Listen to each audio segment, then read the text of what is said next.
मैं फरहान और आप देख रहे हैं इंडियन मीडिया पर।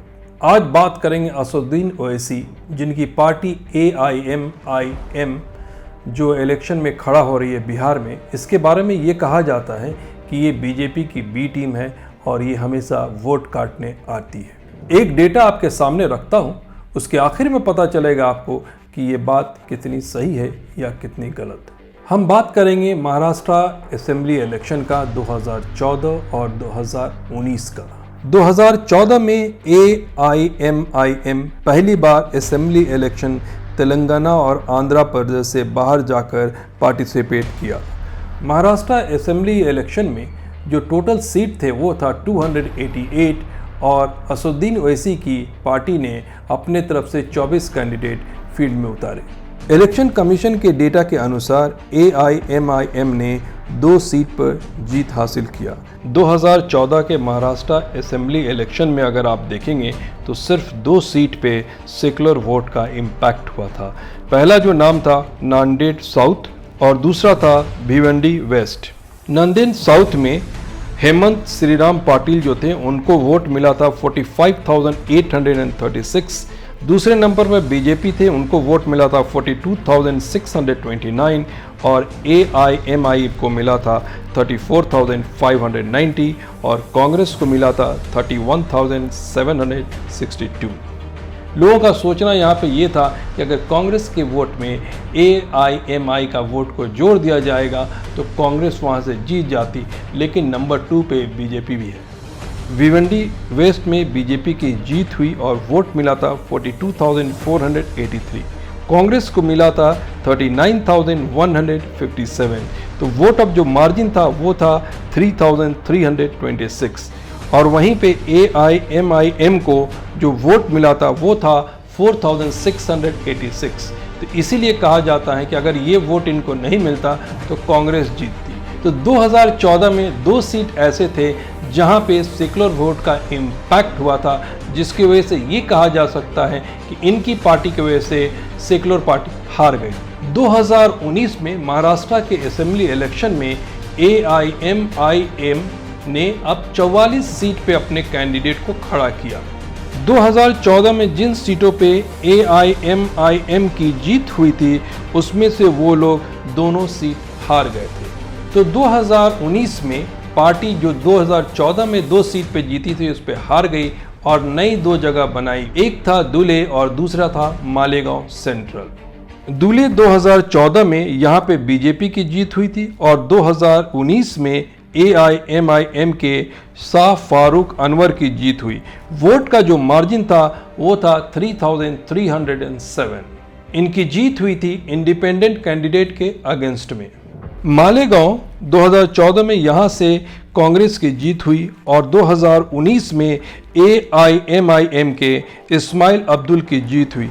वोट का जो मार्जिन था वो था 38,138 और यहाँ पे पार्टी ने कांग्रेस के आसिफ शेख को हराया था।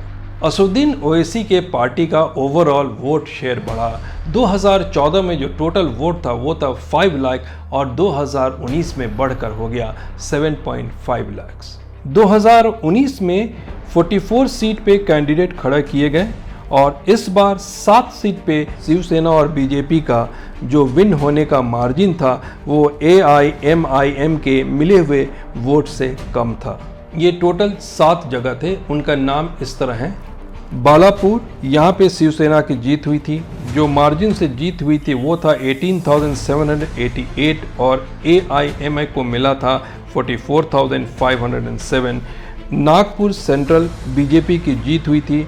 जो मार्जिन ऑफ वोट था वो था 4,008 और असदुद्दीन ओवैसी के पार्टी को मिला था 8,565। नंदेड़ नॉर्थ शिवसेना की जीत हुई थी। जो मार्जिन ऑफ वोट था वो था 12,106 और असदुद्दीन ओवैसी के पार्टी को मिला था 41,892। पुणे कैंटोनमेंट यहाँ पे बीजेपी की जीत हुई थी।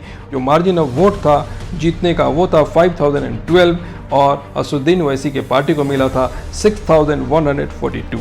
संगोला जहाँ पे शिवसेना की जीत हुई थी, जो मार्जिन था जीतने का वो था 668 और असदुद्दीन ओवैसी के पार्टी को मिला था 993। लेकिन यहाँ एक बात सोचने की, जो नंबर ऑफ इनका प्लेस था 7 था। इनके पहले 6 लोग और थे, जिसमें एक मुस्लिम कैंडिडेट था, उनको भी 1000 से ज़्यादा वोट मिले थे। चंदी वाली यहाँ पे शिवसेना की जीत हुई थी। जो जीत और हार हुई थी वो था 409 और असदुद्दीन ओवैसी के पार्टी को मिला था 1167। और पैथन यहाँ पे भी शिवसेना की जीत हुई थी। जो जीत हुई थी वो था 14,139, असदुद्दीन ओवैसी के पार्टी को मिला था 17,212। तो आपने देखा कि 2019 में असदुद्दीन ओवैसी ने अपने पार्टी की तरफ से 44 सीट पे लोगों को खड़ा किया था, जिसमें 7 सीट ऐसे थे जिससे बीजेपी को और शिवसेना को फायदा हुआ था। बाकी जितने भी सीट थे उसमें इनके रहने और नहीं रहने से कोई फर्क नहीं पड़ता था, क्योंकि नंबर ऑफ वोट जो मिले थे वो काफ़ी कम थे। 2015 में बिहार के असेंबली इलेक्शन में असदुद्दीन ओवैसी की पार्टी की तरफ से 6 लोगों को वहां खड़ा किया गया था, जिसमें से सिर्फ एक आदमी अपना डिपॉजिट बचा सके, बाकी 5 लोगों का डिपॉजिट जमानत जब्त हो गया। तो बिहार में भी आप देख लीजिए कि इनको इतना कम वोट मिला कि जो पार्टी जीती थी उसको कोई फर्क नहीं पड़ा। झारखंड में 2019 में असेंबली इलेक्शन हुआ, यहाँ पे 81 सीट पे इलेक्शन हुआ और AIMIM के तरफ से 16 कैंडिडेट को खड़ा किया गया। झारखंड में इस इलेक्शन में भी असदुद्दीन ओवैसी को 1 सीट पे भी जीत हासिल नहीं हुई। झारखंड में 2 सीट ऐसे थे जहां पे असदुद्दीन ओवैसी के कैंडिडेट को जो वोट मिला था वहां पे विनिंग का जो मार्जिन था उससे ज़्यादा था। अब बात करते हैं यूपी की। 2017 में असेंबली इलेक्शन में असदुद्दीन ओवैसी ने अपने तरफ से 38 कैंडिडेट उतारे थे। यहाँ का जो टोटल असेंबली का सीट था वो था 403। इस इलेक्शन में बीजेपी 325 सीट पे जीत हासिल की थी और असदुद्दीन ओवैसी के जो 38 कैंडिडेट उतारे थे उसमें से 4 सीट ऐसे थे जहां पे उनको जो वोट मिला था विनिंग मार्जिन से ज़्यादा था। तो ये डेटा आपने देखा, इसको देखने से ये पता चलता है कि सेकुलर जो वोट की बात की जाती है कि असदुद्दीन ओवैसी की पार्टी सेकुलर वोट को काटती है, ऐसा कहीं भी नज़र नहीं आता। और ये कहना कि बीजेपी की बी टीम है, ये भी कहीं से साबित होता हुआ नज़र नहीं आता है। तो असदुद्दीन ओवैसी के पार्टी को और असदुद्दीन ओवैसी को बीजेपी का बी टीम वो लोग बोलते हैं जो अभी तक सेकुलर वोट को लेकर एंजॉय करते थे और अपनी जीत हासिल करते थे। और इस डेटा से एक चीज़ और पता चला है कि वोटर बहुत सोच समझ के वोट देता है कि अगर असदुद्दीन ओवैसी का कैंडिडेट खड़ा भी है और लोगों को उम्मीद नहीं है कि जीतेगा नहीं, तो वहाँ पे देखा गया है कि लोग वोट नहीं देते हैं। तो ऐसा कहना कि वोटर भी जागरूक नहीं है, ये कहीं ना कहीं सही नहीं है। अब पहली जैसी बात नहीं है कि लोग सोचते हैं और समझते नहीं हैं। अब लोग सारी चीज़ देख रहे हैं सोशल मीडिया के ज़रिए, टेलीविज़न के ज़रिए, तो लोगों को पता है क्या सही है क्या गलत है। असदुद्दीन ओवैसी की पार्टी के बारे में आपकी क्या राय है, कमेंट बॉक्स में लिखकर बताइए। Thank you so much watching Indian media book. हमारे चैनल को सब्सक्राइब करें, बेल आइकॉन प्रेस करें।